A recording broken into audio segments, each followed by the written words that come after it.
Reversal needs to bounce back after the bad race in Bahrain, winning in Australia, having a bad race in Bahrain, going through the last turn. It's gonna be tight. It's the 47.7, so I guess.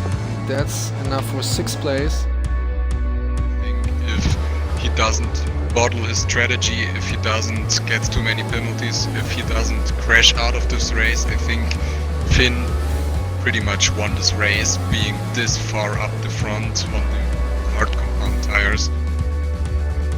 This is beautiful for Finn MUFC now. It's beautiful. Yes, and he comes into the pit lane. So that's last interesting. Also going into the pits, the same as Reversal and IMP also going into the pits. So everybody is pitting right now and probably all going for the soft compound. Finn Look at MUFC, who's already 1.7 seconds ahead, and Reversal now gets a time penalty. That's gonna hurt him for the end of the race. That's definitely huge. A big shame for him. And IMP has got a drive-through penalty for speeding under the pit lane, and now the virtual safety car is already gone as he just came on. That's a massive shame for him. And that, I think, already that hands the win into Finn MUFC. Right What's now. happening here? Oh, I think Finn MUFC. Oh, he has wing damage, and again the momentum swung on this race. It's just amazing, this race. We know Reversal has a time penalty. We know IMP has a surplus drive-through, but I don't know what is up with Kehoe. Looking at Reversal right now, he crosses the line as the first guy with Kehoe wins the race.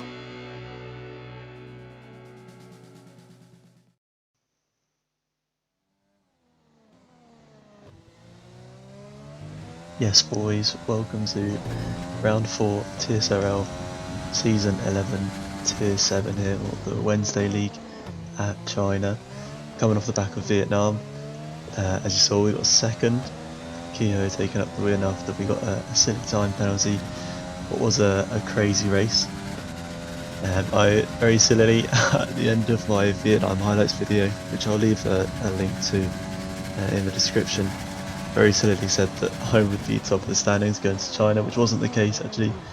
Kehoe actually took the championship lead, so we come into this round at China in second, I believe, just a few points behind, looking to retake the championship lead. So on Q1, you can see we just invalidated our first run. There was actually only 16 people in Q1, so only one person to be eliminated, and I believe one of the racing points actually invalidated their quali lap. So we now have 4 minutes to set a valid lap time.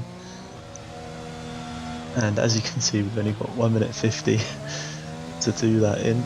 We do stay on the same set of tyres that we set that invalidated lap run on, so we don't miss out on a set of tyres at all. But everyone had retired at this point from the session, so we do take up a lot of time. Decided not to take any risks, leaving it in 8th for the entire lap, making sure that we don't invalidate anywhere. Bit of a joke, bit of a waste of time for everybody else. As we come up to line to do a hastily 1:38 something, I think that was not the best start to the weekend. Also made a big mistake at the start of this session. Intended to start on medium tyres. The optimum strategy at China is to do medium hard. We accidentally selected softer as our tyre compound, so we didn't have any set of mediums to qualify on. So coming into Q2 here, we're going to have to set a time on the soft tyres and start the race on the soft tyres should we get through to the top 10, which is not the optimum. The majority of the other drivers also using this session for the mediums, so we are one of the only soft runners, and there's a big delta between the softs and the medium as we almost bin it coming out of the hairpin. Coming into the last corner, we've run wide and we've invalidated our first run in Q2. So we weave around in frustration, so our laps, I was just saying the soft is quite a lot faster than medium, so we know that our Q2 lap doesn't have to be too special to get us through, given the big delta between the softs and the mediums. And we've invalidated this run, we invalidated our running in Q1, which didn't need to be, so not the best start to these sessions. doesn't fill you with confidence when you can't do the simple things right to begin with. But what can you do? You just gotta get your head down and get on with the job in hand. So coming on to our second run in Q2, unfortunately having to use a second set of tyres as we messed up that first run. This run has been just on a similar pace, not pushing too hard, making sure we keep the final corner clean, it's important, which we do, still on the limit. It's a 29.2, so comfortably into Q3 with that time.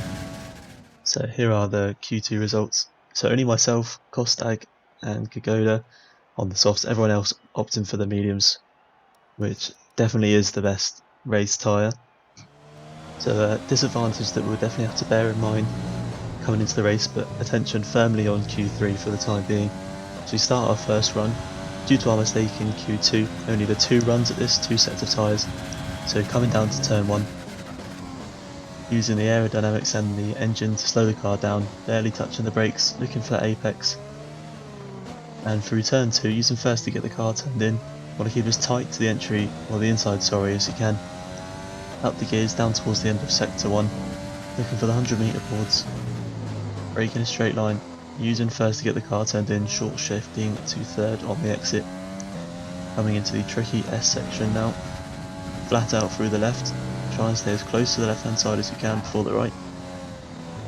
Staying, holding it in 5th gear, looking for that concrete on the right hand side as a turning point for this double left hander.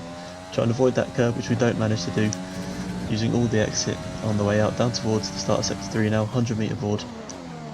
2nd gear, clipping that apex, leaving it in 2nd, up to 3rd. Tricky traction zone coming onto this back straight. Trying to pinch a little bit of slipstream from the car ahead, not that slipstream makes any difference on this game. Opening the DRS. Down to the hairpin now, looking for just before the 100-metre board. Hard on the brakes, using first to get the car turned in. Not hit the apex as much as we would like to. A little bit of oversteer on the exit. Into the final corner, been a troublesome corner for us. Managed to navigate it nicely, left a little bit of time on the exit. It's a 1:29.1. This is a strong start to the session, puts us into first place provisionally. We are still in first place as we come to start our second run in the session. 1 minute 40 to go, no people around us are fast and looking to improve. I'll leave you with this lap, let it run through in full, so enjoy a qualifying lap of China.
So here are the qualifying results then. After we didn't improve on that second one, we start second behind Monty, who takes pole on his debut, IMP just behind us, and then Illy behind that in 4th place.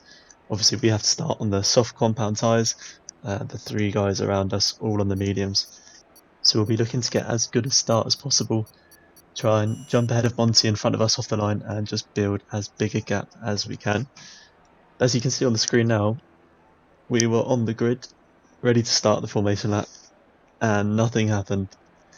We were sat here, not sure why there was an issue, but we were sat here for a good 2 or 3 minutes before it eventually decided to go, as someone, or I think the person that had been causing the issue, decided to leave. So we did actually have to have the session restarted. As you can see on your screen now, us into the lobby, loading back into the race again. And fortunately this time it did work, which is good. This actually did have a big impact on the race, actually.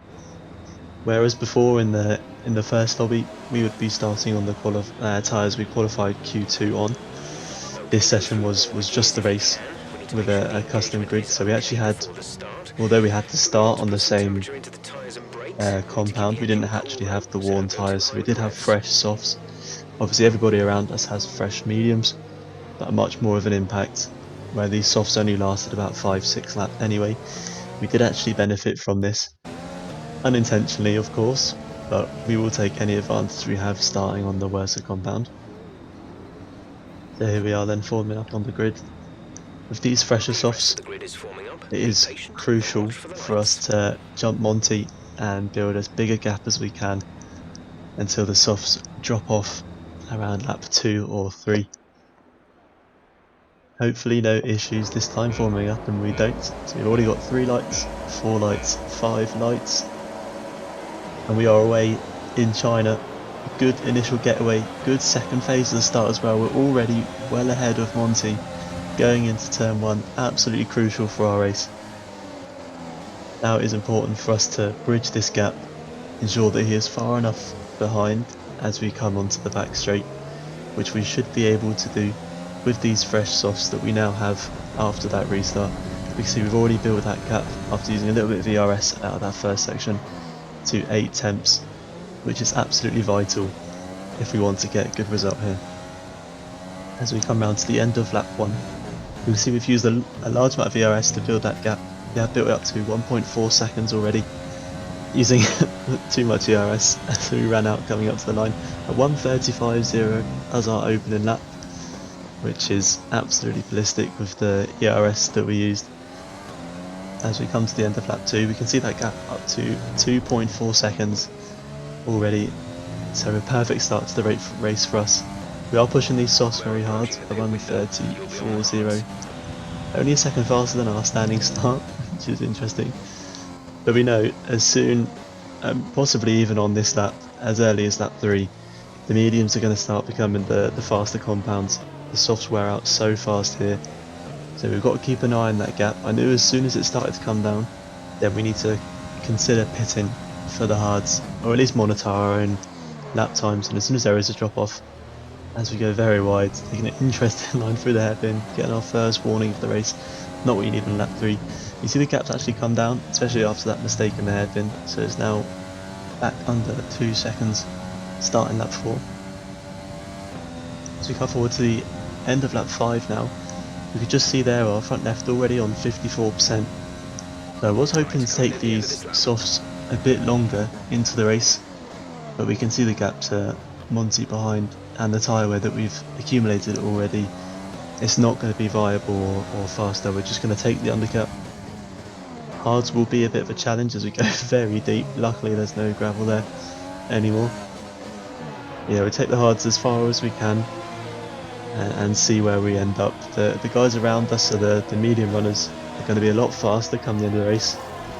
But given the mistake we made in qualifying to start on the softs in the first place, that's all that we can hope for, is that our pace is good enough on these hards. We have enough of a gap and enough speed to hold them off when they inevitably come for us towards the end. So we come out in 14th, quite a bit of a gap, which was to be expected, but quite a bit of a gap to those ahead of us. 7 seconds to SAV Legends and 11 seconds up to Jules, who is very quick around here, starts on the hards. We almost lose it out of the first couple of corners, obviously not quite up to temperature. But yeah, we've got a bit cleaner, so we can just get our head down and lap as fast as we can. So jumping forward to the end of lap 8, we can see we've caught up to the back of SAV Legends. He must have some form of damage, as it's only taken us 2 laps to gain those 7 seconds up to him. Use an overtake to get the overtake done as quickly as we can. We don't want to waste any time behind him. He doesn't make it difficult for us. and we're already ahead coming into the braking zone. So that's us up into 10th, where some other people have made their pit stops around us. Still a bit of a gap ahead, so we've still got some nice clean air to get some good lap times in. So here we are then, lap 11. You can see in the bottom left, FRA Monty has peeled off into the pits. So it's now time to find out whether our pace on the hard has been good enough to build enough of a gap. I do feel like it was not as fast as it could have or should have been.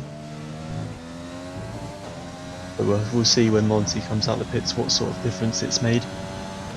140, 34.7 from us, so not an awful pace, but we can go faster. So Monty's actually quite close behind us at 3.3 seconds. So he has 7 lap or 6 lap fresher hard tyres. It's going to be a challenge for us to get these to the end of the race. And he's only 3 seconds behind. So coming on to the end of lap 13, we can see Monty has cut that gap down to 1.9 seconds. So he's clearly a lot faster than us at this stage of the race with those new hards. 1:34.5 from us is an awful pace, but Monty seems to be a lot faster. We can see that Ben at IMP has made his pit stop. He's actually come out behind Illy, so he's been undercut by not only Monty but Illy as well. So 2 cars in between us and Ben. We can see Jules up ahead on the hard compound tyres. He's not pitted yet, so he's definitely one to watch out for if there is a safety car. And obviously Monty behind definitely looks a lot faster than us at this point in the race. So going on to lap 15 then, we've managed to keep the gap to Monty reasonably similar. Once he's got towards our 38, he hasn't managed to get much closer. And we have a full safety car here then on lap 15. So an interesting decision to be made. Do we pit for mediums to the end? I think we will do, given our tyre age. As we completely ignore our delta, we are still a second over at the slam on the brakes. Only about 9/10 of a second away from getting a penalty there for speeding under the safety car, which we do not want. But yeah, interesting. We do decide to pit. Let's put on fresh mediums. We can see our hards all red, pretty worn, so staying out would be a mistake probably.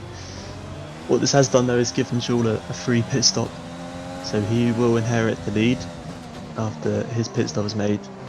See behind us, Monty decides to pit as well, and all those around us decide to pit with us. So it will be similar to how Vietnam was. It will be a sprint to the end, which in a way has benefited us, where we do get now fresh tyres. The disadvantage that we had to those around us has gone, but Jules ahead of us now does inherit the lead and has a free pit stop from it, so it does benefit us slightly, but maybe not in the long run. We do have Kehoe behind us, who is on the hards, decided not to pit on the safety car, so we do have that buffer between us and the guys behind us, so we can solely focus on Jules, making sure we get as good an exit from this final corner as possible, and is bolted. Got the jump on us a little bit there, but we have managed to get the jump on Kehoe behind, so we can solely focus on Jules ahead. We are in a good position to at least challenge for the win. 11 laps to go, including this one. I did feel like we did have the pace to be able to win this one. As long as we can stay with Jules until DRS is open, then we're definitely within the chance. We can see behind us, Kehoe has had some sort of issues through the first couple of corners. He is falling well back, so that buffer behind us has now gone. So we've got Monty just within our DRS range at the moment, Ben just behind that, and Illy just behind that as well. So looks like it's going to be a 5-way shootout to the end here. My plan was to not attack Jules straight away, although I did think we had the pace to overtake him and pull away. We just wanted to stay within his slipstream and DRS window and attack towards the end of the race. Save our ERS, let him run through his, and then we'll mount an attack towards the end of the race. We can see we are close enough. If we wanted to burn all of our ERS as he goes defensive, we could have a look into the hairpin, but we decided to turn it off. We're just going to sit behind him for now, save our ERS, and then mount a bigger attack come the end of the race. So we cut forward to lap 23. We can see behind us, I think Monty had some sort of issue, either wing damage or drive through. So it sort of released Ben behind us, who was definitely the quickest out of us three. We were setting lap times about half a second faster than myself and Joel ahead. We are just outside, just inside DRS. We're still hanging on to the back of Joel, not as close as we would like to be. Coming through the DRS detection, we can see we are just outside as we went over that white line. So we no longer have DRS on Joel ahead, which is completely race defining. We are still reasonably close, and it would be crucial for us to get within DRS next time around. We do now have to worry about Ben behind us, who does have the DRS on us. It would be beneficial if we can get DRS coming into the final corner for the start straight. Again, it looks like we were just outside as we run a little bit wide. Luckily don't pick up a warning there. I think we were only on one at this point. You can see Ben is much closer behind us. So it looks like our attention, as he has a little look into turn 1, it looks like our attention has switched now from Joel to Ben behind us. As we cut to the end of that same lap, we can see that is the case. So comfortably outside of DRS now from Joel ahead, and we run wide coming onto the back straight. Ben was only 4 attempts behind us anyway, so he probably would have had a good run at us. We know we are helpless now. He is so close to us and we'll have the DRS. We decide just to save our overtake and stay as close to him as we can. Again, there are still some laps left, so we would see what we could do come the end to stick on to the back of him. But as we cut forward to the start of the last lap, you can see that we weren't able to stick onto the back of him at all. So the gap to him up to 1.4 seconds starting this lap, and we can see the gap to Joel in the lead, 3.9 seconds I believe that is. So the monitor I'm looking on is quite small. But either way, we did not have the pace on the safety car restart. Still currently in third, and we do have a little bit of overtake left to see if we can get as close to Ben as we can, but we just did not have the pace come this restart. Who knows how the race would have gone had there not been a safety car. We would have had the lead when Joel made his pit stop, but we would have had much older tyres. You can see we're not giving up on second place yet, pushing as hard as we can. We have just got within DRS range, now just outside, so it's crucial that we at least get within a second to give us any chance. We can see I want our personal best lap now. Ben goes a little bit wide, coming into that chicane and coming onto the back straight as well. So that gives us half a chance, 8 attempts back. Going to use the rest of our overtake. We do have DRS this time. If we have any chance at making second place, the move is going to have to come now. We're going to have to send it down the inside, which we do. Ben nicely leaves us some room. We managed to hit the apex, get on the traction nicely. He's not managed to duck underneath us. We're going to use rich and overtake just to seal the manoeuvre coming into the final corner, and that is it. We've managed to steal second place. So yeah, what a race in the end. We did not have the pace come the safety car restart, but we've managed to come away with second. Congrats to Joel. He got very lucky with the safety car and that free pit stop he got, but he wasn't lucky with the pace that he had on that restart. I couldn't really stay with him and mount the attack that we wanted to. Ben managed to get us on pace in that safety car restart, but we've managed to send it into the hairpin, Daniel Ricciardo style, and pick up second place. So that does actually give us the championship lead. I incorrectly said that we had the championship lead after Vietnam, but we do have the lead going into Holland next week. Not a track that I'm particularly fond of, but do seem to have some speed there. So hopefully we can pick up another podium as we have done in the last 2 races. So thanks for watching, and we'll see you next week.